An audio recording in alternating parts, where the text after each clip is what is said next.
In DC, for DC. DC Radio, 96.3 HD4 and DCRadio.gov. You've attended council hearings in person. You've tuned in to our televised proceedings on Channel 13. Now, you have the chance to listen to us on the radio as we demystify the work of the people who do it. This is not a council hearing. This is Hearing the Council with your host, Josh Gibson. Thank you, deep-voiced person with a funky back. Indeed, this is not a council hearing. This is Hearing the Council. You can't have a government without a council, so you can't have a government radio station without a council show. This is it.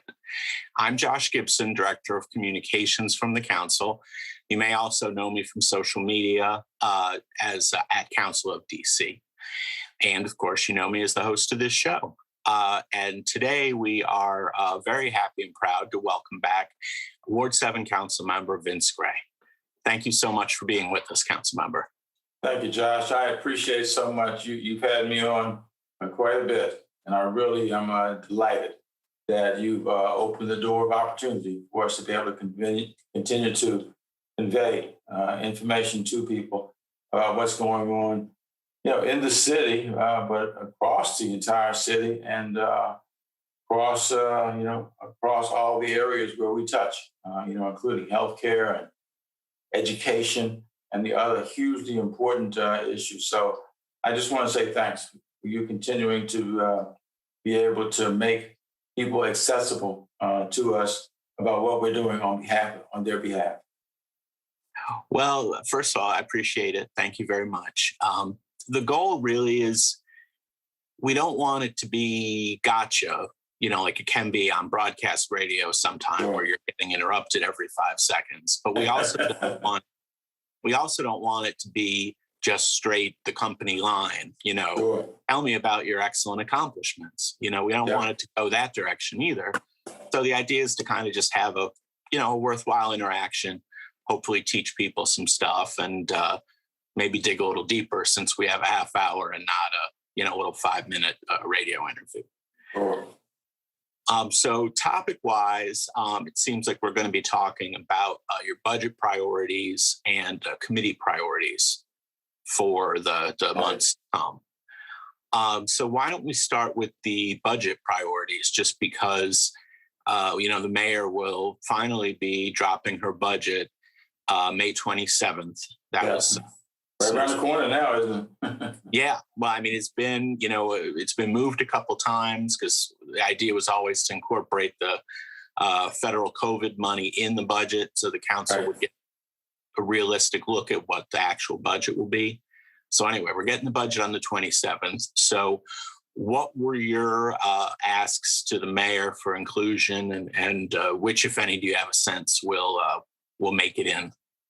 Well, we're very hopeful, Josh, as you know, because we've talked about it before, the importance of early childhood education for our young people, our young families in the District of Columbia. So one of the things that I did was I issued a statement just a matter of a couple of weeks ago, or less now, touting the work that President Biden is doing as a part of his American Families Plan, which is a $1.8 trillion, a lot of money, $1.8 trillion spending proposal to address a range of social issues.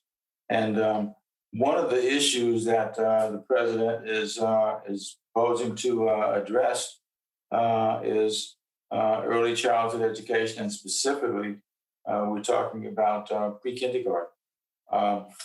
Josh, you may remember, because I think we've talked about it before, we may not have, but we actually started, we were the first in the nation to have a pre-kindergarten, universal pre-kindergarten program across the entire District of Columbia. When we established this, I was the council chair when we started that effort. What we did was we made sure that every one of our very youngest children, those who are 3 and 4 years old, had a chance to go to school. And it was important to me to be able to make sure that people understood that they were going to school. This wasn't preschool. This wasn't, any derivative of that. It was absolutely going to school every day. And what a phenomenal experience we've had with serving children who are that young and watching them develop, watching their social skills, their academic skills, their emotional skills develop as people. And so I'm really applauding President Biden for what he's doing. I want to say, way to go, President Biden. You wish you'd come along just a few years before now.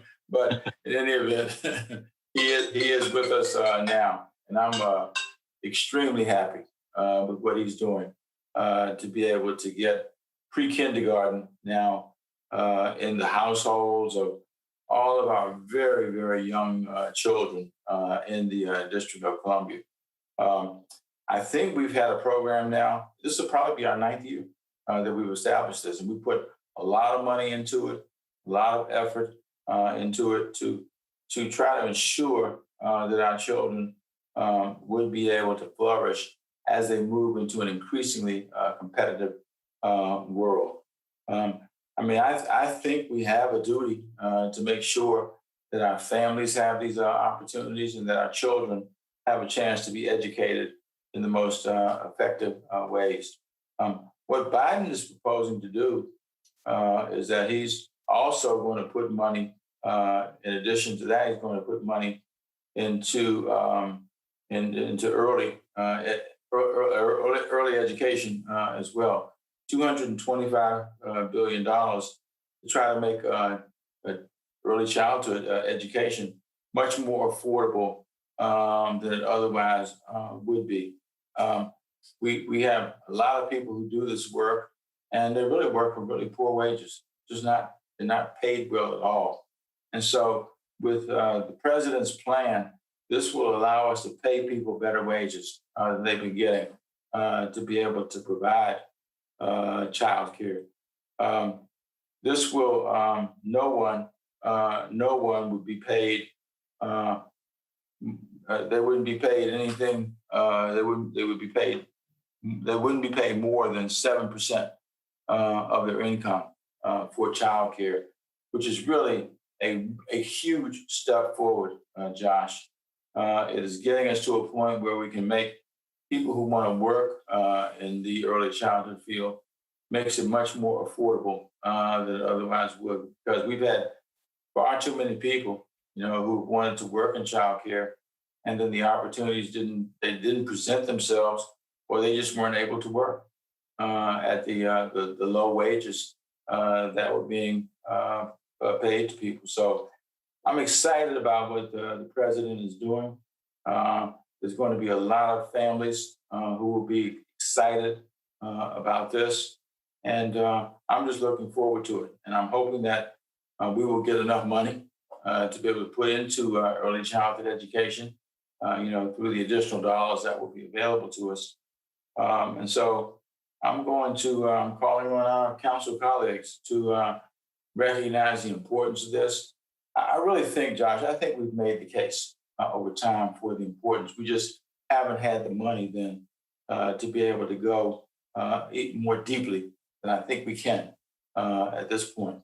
In fact, one of the things that we're looking to do is to invest more money in birth to three, because that's legislation that I've been able to get passed since I've been back on the council. And that's where the funding gap is, right? On the birth to three side. That's right. That's exactly right, Josh. That's exactly right.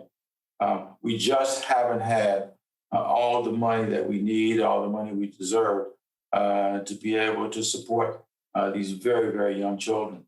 If you look at the brain development, for example, of so many of our children, so much of brain development occurs before a child,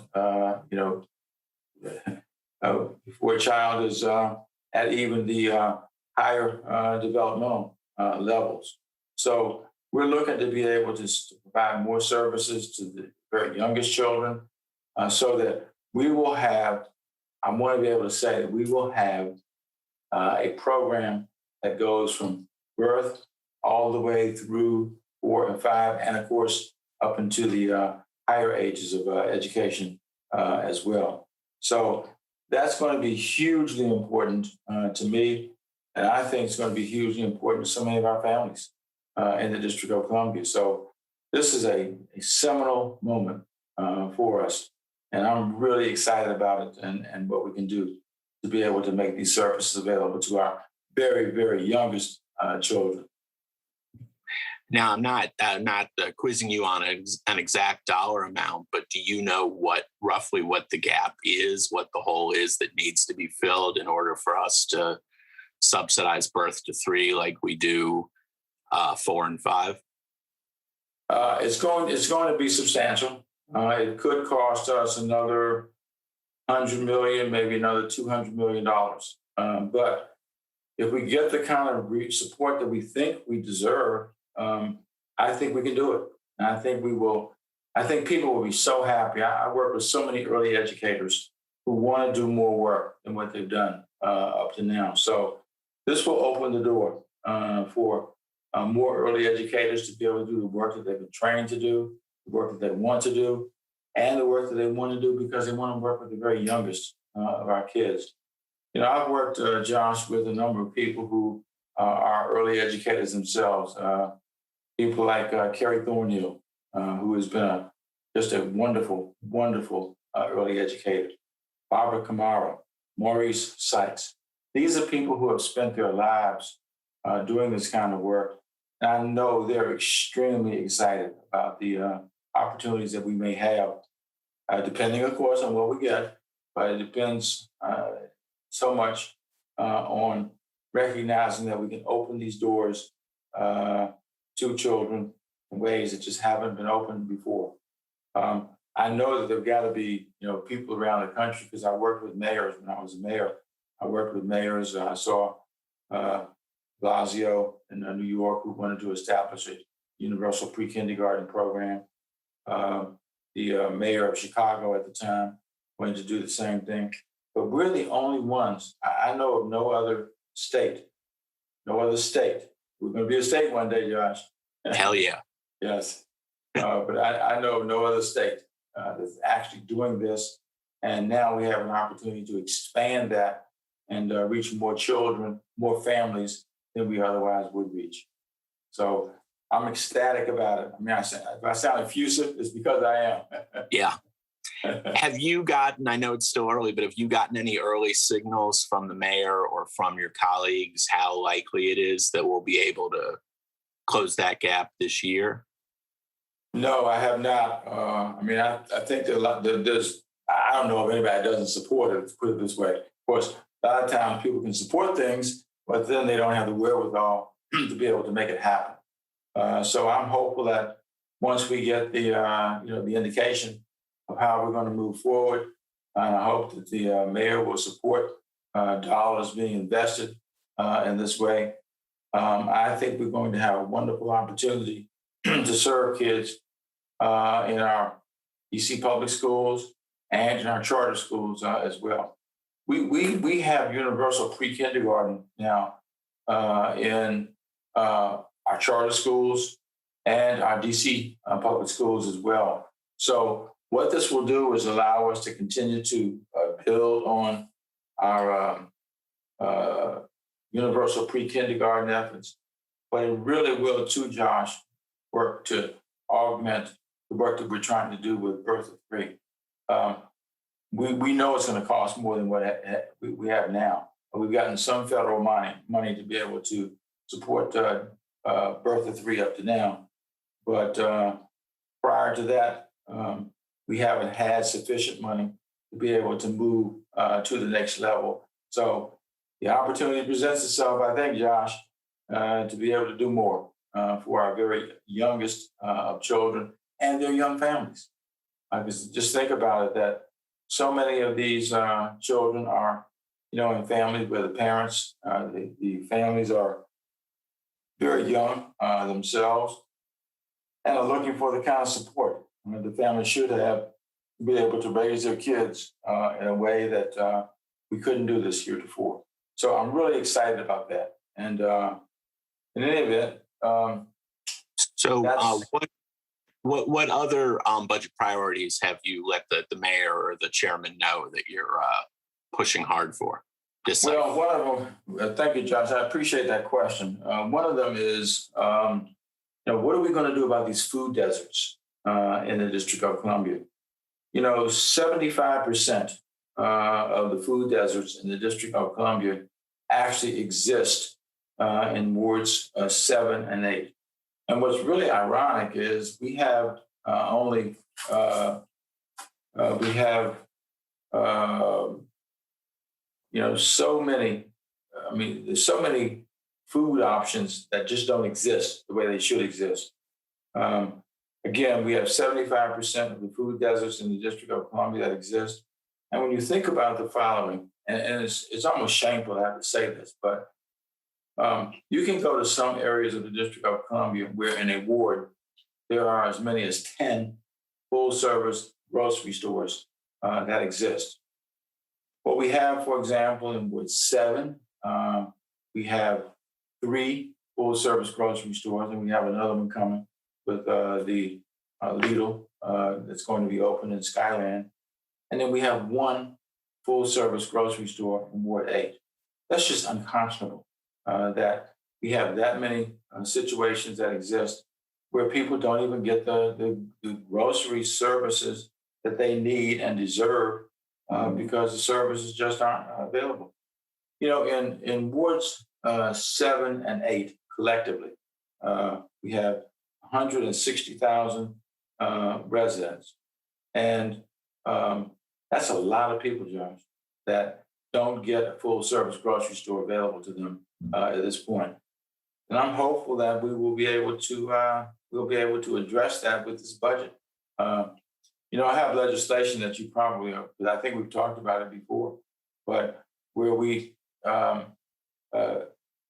PAYGO money, additional money that's in the budget that got dropped back because of the COVID and money we had to spend on COVID. But we've got opportunities now to be able to, I think, put additional money in the hands of these wards that will allow additional services, full service grocery services to be provided to people who otherwise wouldn't have those services available to them. So I'm hopeful that in addition to what we do with early childhood education, we'll also do something important for ridding the city of these food deserts that exist as well. And how is the money? Where does the money go in that case? Are they just incentives to grocers to come to the ward, or are they tax breaks, or what? Why does it cost money, and what does the money do?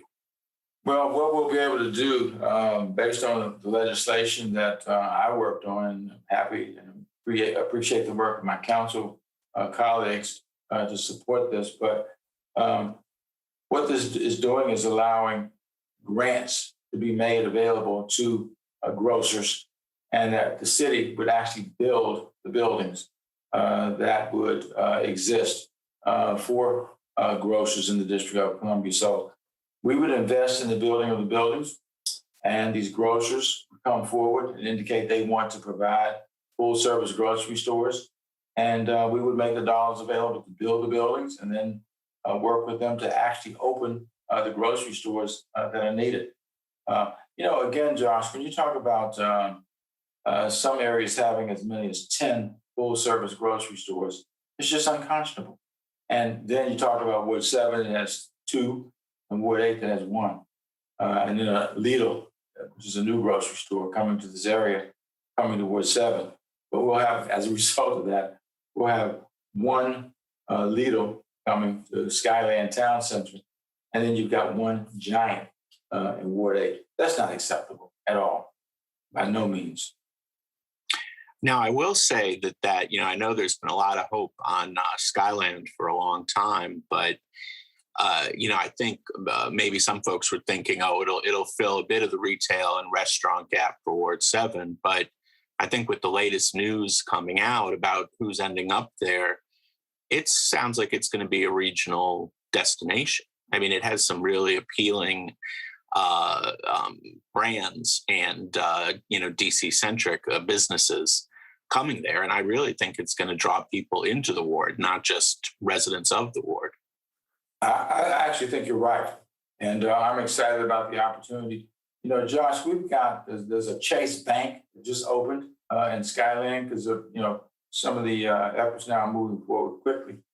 We also have a Starbucks, the first ever drive-through Starbucks is coming to Skyland. I don't think we've ever had one in the city, a drive-through. So we're going to have that in Skyland. So just think about that. Think about the new opportunities that are going to exist. There will be additional food opportunities. I think we may have a Chipotle coming there as well. So that, in an area of the city where I live, isn't that exciting to think about where we've got now new opportunities where doors are opening to people to be able to be served in ways that they hadn't before. I've had so many people who are so excited who talk when you tell them about the drive-through Starbucks. There are. Yeah. I mean, they'll break even just on the council members. That's right. That's right. Just on me. And also, I mean, if we'll kind of see what happens, but we've talked before on the show about the Logan Circle Whole Foods or Fresh Foods first open. Yes. Yes. And that the corporate may have felt like they were sticking their neck out, but once that opened and it went on to be one of the highest yielding stores in the entire country, I'll be curious to see once these folks that are opening in Skyland are open, what their numbers look like. And I think there'd be a decent chance that the sort of less courageous business owners might, see it's not such a risk after all and follow the leader into Ward 7. Well, I certainly hope you're right about that. One of the biggest disappointments for me was, as mayor, we had reached an agreement with Walmart. Walmart was supposed to open 2 stores. They were supposed to open 5 in the city. They opened down on 8th Street near the government printing office. They were to open in Riggs Park. They were to open on Georgia Avenue. And then they were supposed to open, Josh, 2 stores in Ward 7. One was supposed to be in Skyland, and the other was supposed to be on East Capitol Street, very close to where so many people live, so much public housing over there. And what was hugely upsetting and disappointing to me was to see what they did. They just showed up one day and said, we're canceling the lease and we're not going to open either one of those Walmarts in Ward 7. Now, what has happened is because we had done eminent domain to be able to get Skyland done. But in any event, we have the Lidl that's coming now to Skyland, and the Lidl and the developers, Chris Smith and Gary Rappaport, they've done a great job in helping to move forward with those efforts. But the Lidl is coming to where the Skyland Walmart was supposed to be. And then the other one is just nothing. It's just a vacant piece of land that's sitting there at this point. And it's really upsetting to see that have happened and to see people just, with impunity walk away with no, and you can't tell me they wouldn't have made money. I am absolutely convinced that both those Walmarts would have made money. There's no question Lidl is going to be making money because they're right across the street from where the Safeway is at this point. And then you've got the rent still being paid by Walmart because they have a lease.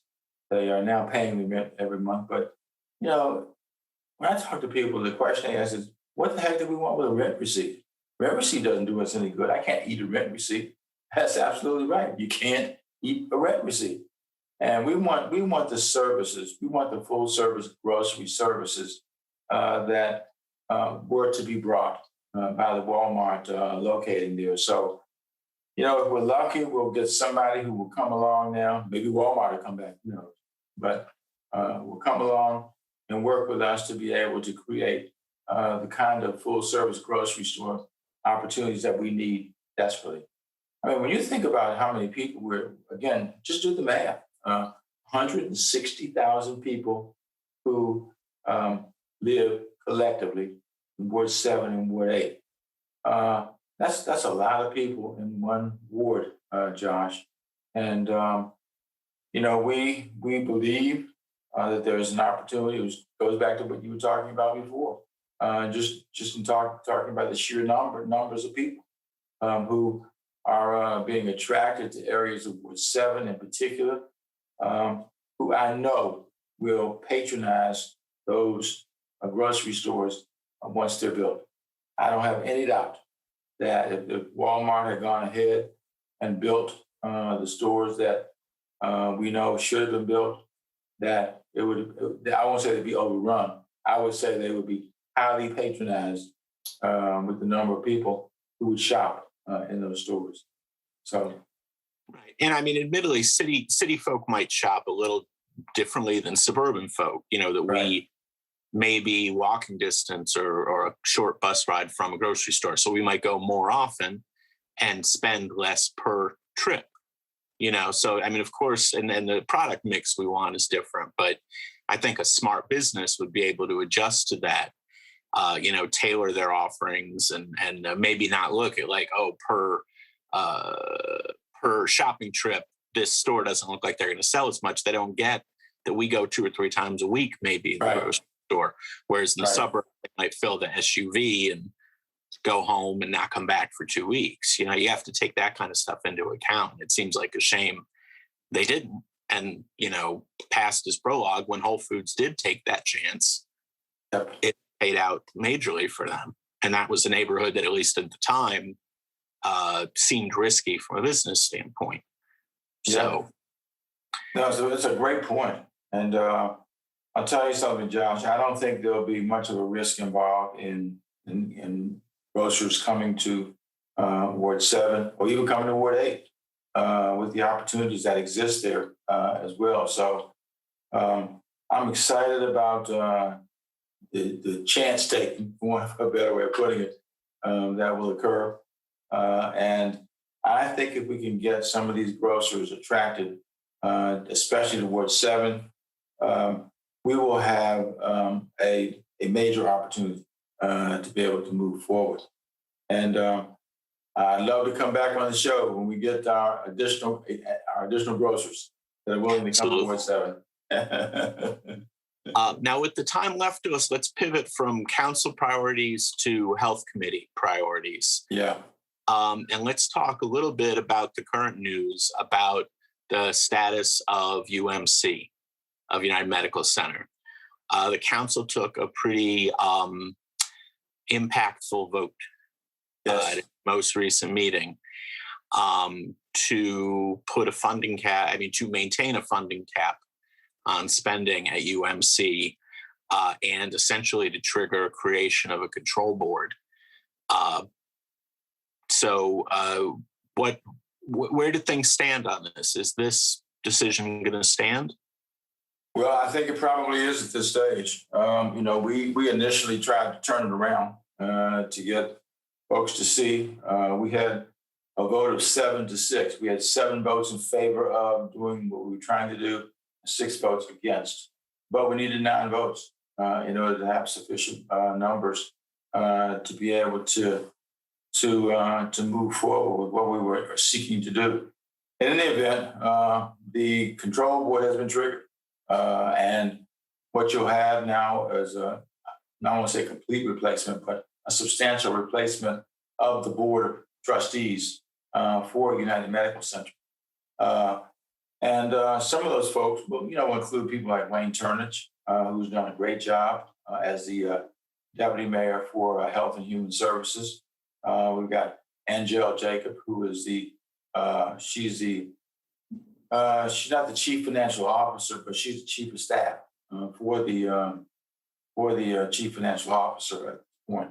So she'll be there. There will be others who will be there. Robert Bob, who used to be the city administrator, will be on the control board.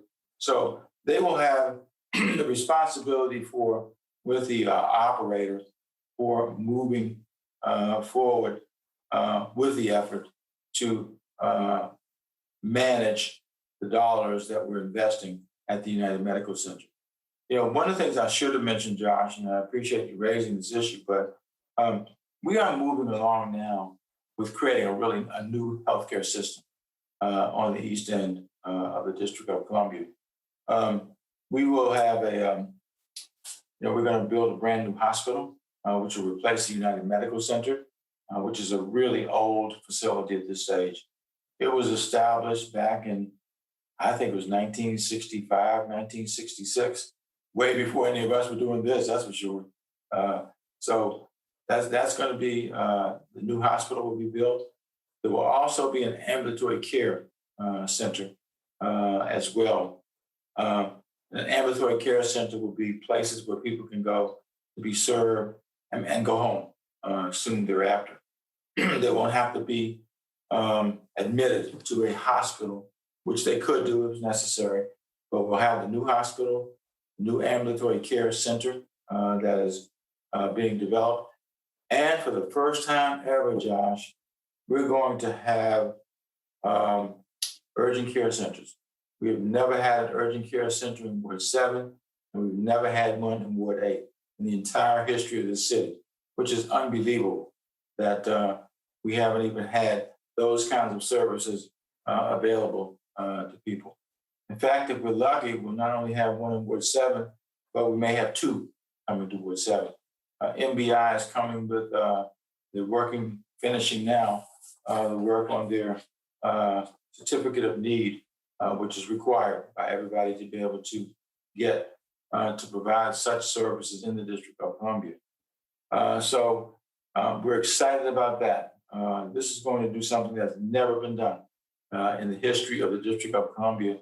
And I am so excited. I've been working on it since I was the mayor to be able to get a new hospital done.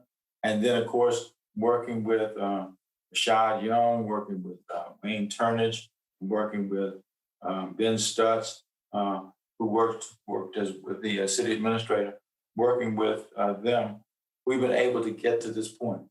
Josh, we're investing $383.7 million in the building of a brand new healthcare system. And frankly, and I don't mean to go back over territory we've already talked about, but when you talk about food deserts and you talk about food, man, that is one of the most important ways to address healthcare for people. To get the food deserts solved and to provide a real healthcare system that just hasn't existed heretofore. With to use the numbers I used earlier, with 160,000 people living in Ward 7 and 8 combined, that's a lot of people who, if we get the food issues solved and create a real healthcare system, which just doesn't exist at this point, we will be really on a pathway to be able to create just the kind of place that people want to see in Ward 7 and Ward 8 of the District of Columbia. Again, I don't want to recite those numbers again, but those are huge numbers that we talked about.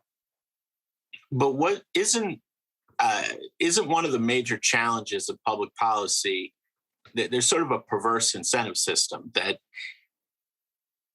public officials love new things. Metro loves to expand and open new stations. Obviously, the new hospital is a landmark. But a lot of times that seems to come at the expense of not keeping up with the boring things. Metro's maintenance of its existing system was not where it needed to be. And we're seeing that, we'll get the new hospital in a couple of years, but we need to get to a couple of years from now. Yeah. And it's really difficult. It takes a lot of self-discipline because there's no ribbon cutting for keeping the old thing running on fumes until you can transition to the new thing. Right. How do you I don't know how do you think we can get public officials to crack down on themselves a bit more and fund the vegetables, the day-to-day, and not get drawn in by the glamour of the new? No, I appreciate it. That's a great question. And What I'm hopeful is I think people will realize that we now have, for the first time ever, a real opportunity to create a real healthcare system for folks with real grocery stores available to people. So the new hospital, when it opens, will have 136 beds in the new hospital, but we're building it larger so that as presumably the demand is created, we can go up to 198 beds to be served in the new hospital.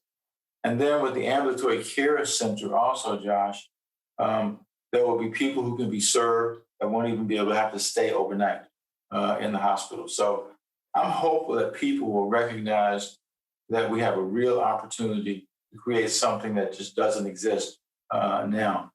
You mentioned you're using Metro as an example, which is a great example. But it's almost as if we've got to create the services and the Metro at the same time because there are so many needs that exist.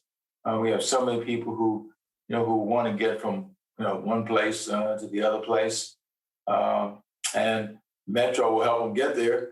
But hopefully, the healthcare services that we'll have available to people will help them get to a point too where they just don't have to worry about trying to find transportation like Metro to get to another place in the city.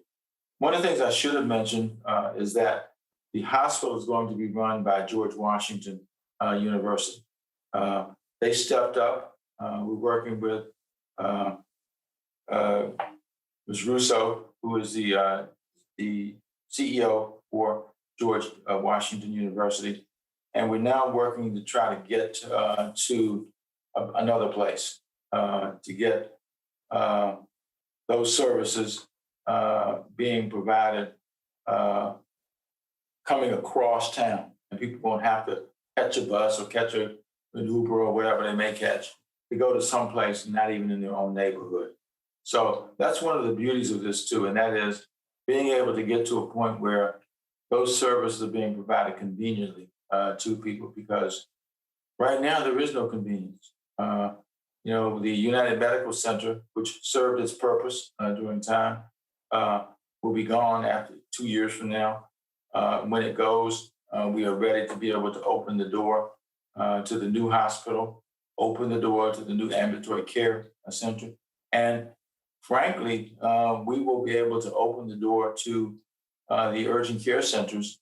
We should be able to have the first urgent care center finished by the end of this calendar year. And then Ward 7 one, we hope that will be done within a matter of 18 to 24 months as well. And we'll have the new urgent care centers open as well. So again, it isn't as if we've got to wait the full 2 years for the new hospital to get finished, or we got to wait full 2 years, which would be 2 years anyway, but to wait a full length of time for a new ambulatory care center, that these urgent care centers will be available to people much more quickly than otherwise would be the case. And folks, if for any folks who think that being a council member is easy, I did not envy the vote on the United Medical Center at the meeting, because it's a lose-lose. You vote against the increased funding and to stop the control board. You're supporting healthcare east of the river, which is critical. You're supporting the labor force there, which is critical. Mm-hmm. But there has been, a ton of spending over there, and the results aren't always obvious. But then conversely, you shut down the funding and you can seem fiscally astute, but maybe insensitive to the needs of the patients and the staff. So there was really no good vote there. And it's a sort of a lose-lose situation, unfortunately. Well, it is. And one of the things I guess I should point out too, Josh, is that with the COVID, the numbers have fallen off tremendously at UMC. There just are not the numbers that have come there in the past. And the revenue, of course, has dropped off tremendously too. That's one of the problems that we've had trying to keep the doors open at the current UMC because the numbers just aren't there. The numbers of patients that have been there historically not there. The other thing that we did too is, we have an operator in the interim. Mazars is the name of the operator, and they hired. They have an operator, CEO of the hospital, and they dismissed CEO because she was actually spending money for contractual services, and there were no contracts that had been put in place. So that was just hugely irresponsible. And so I'm not losing any tears over this person having been dismissed, I'll tell you. So we're just hopeful as we get GW in there to operate the new hospital that we're going to have a much more responsible approach to how healthcare services can be provided. And when you go down to GW down in Foggy Bottom, you see a well-run hospital. And that's exactly what we're hoping will happen when the new hospital opens on the grounds of St. Elizabeth's. It'll be close to the communities that will be served, be close to Ward 7, close to 8. And by the way, I should have mentioned this too, that we've got specialty healthcare services that are going to be developed at Skyland. There'll be 14 or 15 new special services that will be developed at Skyland, and people who have particular needs to be addressed, they will be able to get those services at the new medical building that's being developed at Skyland. And by the way, I should mention this, since we've got Whitman Walker, which has done great work in the city historically. They're developing a healthcare system on the east end of the city. They're going to develop actually medical buildings on the grounds of St. Elizabeth's. And we hope, by the way, that Mayor will work with us to try to invest additional money in Whitman Walker to help them be able to complete the work that they're doing over there. Some will remember a former council member, Jim Graham, who was the CEO of Whitman Walker at one point, and did a phenomenal job of developing services with Whitman Walker. Max Robinson Center, which is located right now on Martin Luther King Avenue, that whole operation will be moving to the grounds of St. Elizabeth's.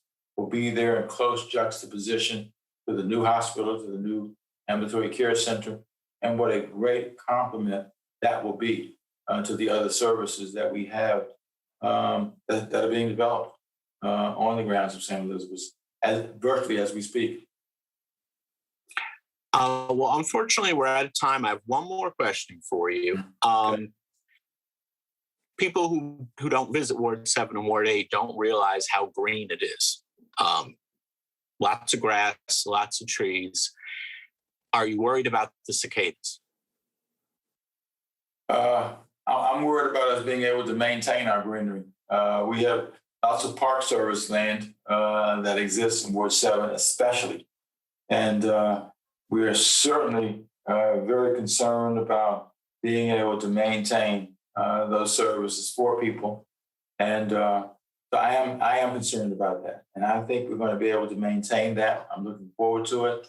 And I certainly, as one who's a real environmentalist, my colleague, Councilmember Che, is as well. And I look forward to working with her as we try to work hard to maintain the greenery for people in Ward 7. But are you worried about the 17-year cicadas, the bug? Yeah, boy, they're interesting, aren't they? Yeah, once every 17 years we get the cicadas, right? And what a lot of noise they make. And then they disappear at a point, and they come back another 17 years later. So yes, we're worried about them. I'm worried about them. Worried about the damage that they can do to people and to the property. But once every 17 years, I think we can deal with it, Josh. Yeah, it's like if you put that in a novel or in a TV show that there was this weird bug that came every 17 years, no one would believe it. That's but right. It's That's right. the reality. It's too it strange is a to be fake. reality. So absolutely. And, if I could just say one more thing, Josh, if you don't mind, that is, Sure. we are working hard to, with our kids having been out of school, especially on a face-to-face basis, having been out of school for so long, we know that we got to make some investments in school-based mental health services. And I've done that previously, and I'm looking forward to being able to do that again, hopefully with the mayor's support, to be able to make those kinds of investments. So we will look forward to doing that, to invest additional money in the school-based mental health program. We have a relatively new director. She's been there now, she'll be just about 2 years. Dr. Barbara Bazran, who is the director of the Department of Behavioral Health, which is an entity that I started as the mayor. We amalgamated the Department of Mental Health and the Substance Abuse Services into one, which is an increasingly common approach for providing such services around the nation. So I'm looking forward to that support, hopefully, and to be able to get more services available to our young people as they and their families grapple with behavioral health service needs that exist in the city. And so I hopefully we can come back during the budget period, Josh, and talk more about those opportunities. We know that we've got work to do around violent crime. There's increasingly large numbers of people who are engaged in violent crime. We've got the violence interrupters, the neighborhood safety and engagement services. We got the Cure the Street program, which was actually started by Carl Racine. And then we got more violence interrupter programs too that we know we need to continue to support. And I'll close on this, Josh, because I know your time is running short. But we've got we need more library services in Ward 7. We're looking to build a new library in Deanwood. The Deanwood Library is very undersized at this point. It's located in the Deanwood Community Center, and we need a full-service library. And I'm asking for support to be able to get that done as well. And also, the good people of River Terrace have been waiting a long time for a recreation center. River Terrace is really somewhat isolated. There are lots of needs that exist there of young people. And of course, River Terrace is right there on the Anacostia River. It's a great location, but we want to be able to provide the support that's necessary to make sure that the good people of River Terrace get the services that they desperately need. And we can create the recreation center that they richly deserve. So we're also... It sounds like we have more than enough for an entire show. Yeah, just in terms of the other budget priorities. Absolutely. Well, we got the streetcar coming to Ward 7 also. It's been on 8th Street heretofore. And what we're looking for is expanding it now all the way out to the Benning Road Metro Station. And what a wonderful addition that will be. I've been to Portland, where they have a well-developed streetcar system. And we're looking to be able to do the same thing now, to take it from the Fletcher Johnson area, which is going to be redeveloped. I'm excited about that. And expand it now all the way to the Benning Road Metro Station. So stay tuned, Josh. We got a lot of work going on. Okay, maybe we'll do some transportation on the next show as well. Absolutely. That would be wonderful. But anyway, thank you so much for joining us, council member. Very appreciative. And thank you, listeners. Listeners, remember, subscribe to our podcast. It's on SoundCloud, Apple Podcasts, wherever you get your podcasts. Thanks again for joining us. Tune in next time. We're on DC Radio at 96.3 FM, HD4, dcradio.gov. I'm Josh Gibson. This is not a council hearing. This is Hearing the Council. Thanks again, council member. Good to see you. Thank you, Josh. I appreciate everything you do. And I know our listeners do as well. Happy to do it. Happy to do it. Thank you. Be safe. Be well. In DC, for DC, DC Radio, 96.3 HD4 and dcradio.gov.